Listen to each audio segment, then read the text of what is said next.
Hi, I'm Brian Criswell, and I bring adventures to Roll20. One of the questions I see come up a lot on forums is, how do I get the grid on my map to line up with the grid on Roll20? So I'm going to show you how to quickly and efficiently make almost any map line up with the Roll20 grid. First of all, this is not for maps that have been designed for Roll20 or any other virtual tabletop. If you know the number of squares the map is wide and tall, you can just plug those numbers into the Roll20 page settings. Click Save, and then resize the map to take up the entire page. And you'll be done. This is not one of those maps.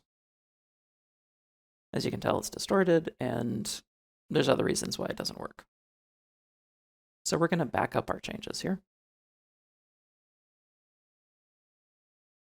and take a closer look at this map. The first thing to notice is this map actually has a partial square border all the way around it, which is going to make it automatically not snap to the grid and line up correctly. The other thing is, this is a hand-drawn map, and the squares are different sizes.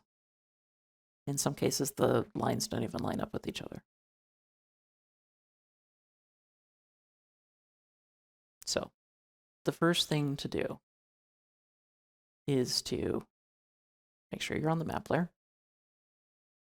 And then if you drag the map from your hard drive, the proportions will be preserved when you bring it into the virtual tabletop. However, if you bring it from your art library, you're going to need to hold down the Alt key. Otherwise, it will settle into a 2x3 grid like this map image on top has. We can still work with it, but it's not as great, so we're going to delete that one. And we'll work with this one on the bottom. The first thing to do is right-click and select Advanced is Drawing. That will preserve the proportions of the image by not allowing the image to snap to the grid as we move it around. The next thing we're going to do is go into the page settings and make this page way too big for the map. We're going to make this page 100 by 100 squares. The map is not that big. And then we're going to zoom out, grab the bottom right anchor of the image, and resize the map to be much too big. The reason we do this is to give the Align to Grid tool more information to work with. More pixels means it can be more precise. We're going to right-click, select Advanced, and then we're going to select the Align to Grid option at the bottom.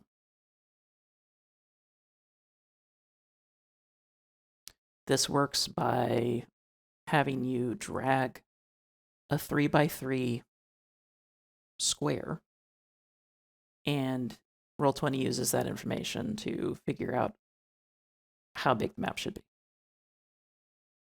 It doesn't need to be perfect. Close enough is good enough. We click Align to Grid, and this is about how big the map should be.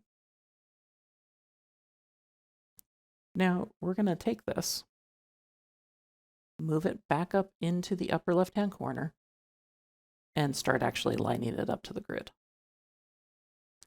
First, we're going to align the map so that the topmost line is lined up with a Roll20 grid line, and the leftmost line is lined up with a Roll20 grid line. So as you can see there, those two lines are now lined up.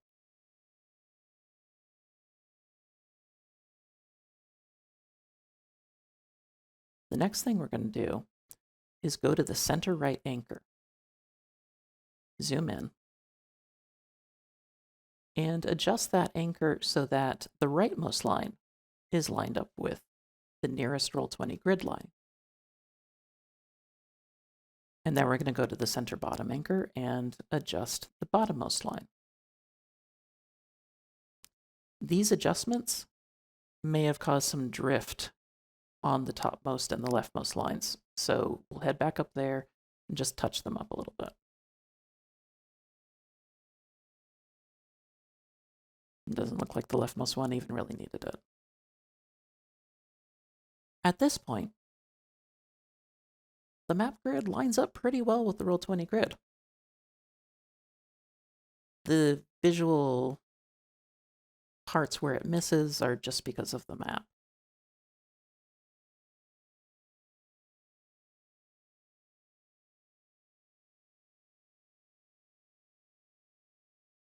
Now, at this point, we're going to get rid of that partial square border.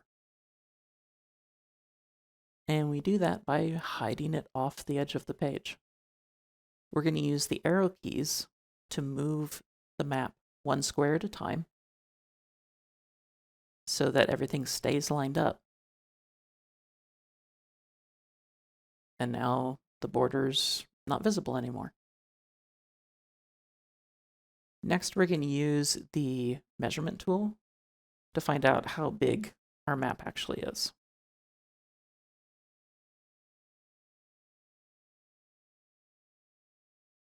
So we have the width.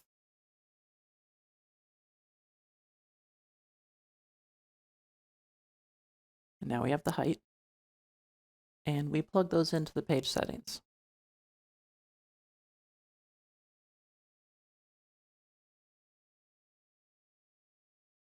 And click Save.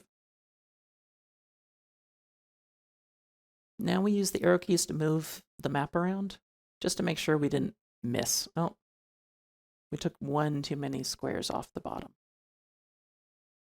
So we go back into the page settings and increase the squares by 1, and we're done. Now our squares line up. The map is the correct size. The page is the correct size. But we still have those little visual glitches as the map's lines don't always line up with the grid lines perfectly.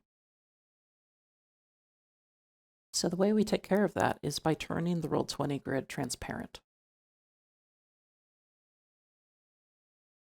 This allows us to use the visual cues from the map while preserving the functionality of the Roll20 grid. So now we can see only the map grid lines. And if you were to drop a token, it would still snap to the grid. Or if you wanted to, you could turn off the grid entirely and just place tokens wherever you want.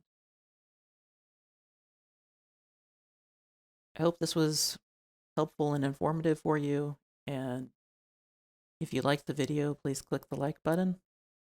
And if you're looking for an adventure on Roll20, please take a look at my publisher page in the description. Happy gaming!